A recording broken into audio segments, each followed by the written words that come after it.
स्वतंत्रता दिवस के मौके पर योग गुरु बाबा रामदेव ने सरकारी नौकरियों, शिक्षा व्यवस्था और राजनीतिक माहौल को लेकर बड़ा बयान दिया है।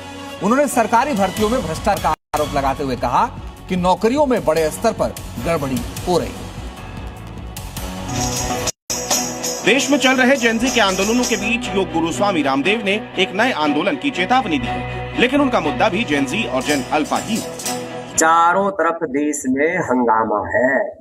छोटे छोटे स्कूल कॉलेजों से बच्चे निकल रहे हैं कि हमारे यहाँ टीचर नहीं है, हमारे यहाँ लाइट नहीं है, हमारे यहाँ पानी नहीं है, हमारे यहाँ शौचालय नहीं है, हमारे यहाँ टीचर है तो किताबें नहीं है, किताबें हैं तो टीचर नहीं है, और टीचर है तो पढ़ाई में नकल हो जाती है, कहीं पेपर लीक हो जाता है, और पेपर पास भी कर लिया, 10वीं 12वीं का बोर्ड एग्जाम भी दे लिया, तो 10वीं 12वीं के जो एग्जाम के मार्क्स हैं वो कहीं जुड़ते ही नहीं है।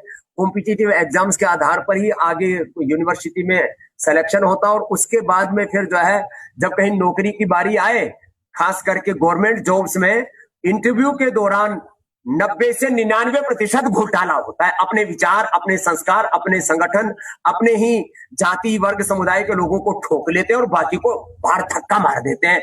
ये बहुत ही अपमानजनक है, ये लोकतंत्र के खिलाफ है, ये न्याय के भी खिलाफ है। स्वामी रामदेव ने कहा है कि अगर व्यवस्था में सुधार नहीं हुआ तो देश में फिर बड़े आंदोलन की स्थिति बन सकती है। साथ ही उन्होंने ये भी चेतावनी दी है कि वो स्वयं ही आंदोलन शुरू कर देंगे। 10 में से पहले से तय करके और पैसे लेके 25-50 लाख 1-1 करोड़ रुपए की रिश्वत लेकर के फिर भर्ती करते हैं। अब ऐसे ही आंदोलन करना पड़ा तो देश कैसे चलेगा? इसलिए भाई सुधर जाओ, नहीं तो देश में आंदोलन और ज्यादा भी हो सकते हैं। आंदोलन के नाम पर मैं अराजकता, अनार्की का समर्थक नहीं हूं, लेकिन भाई ये बात तो जरूर है, देश में घपला भी बहुत है।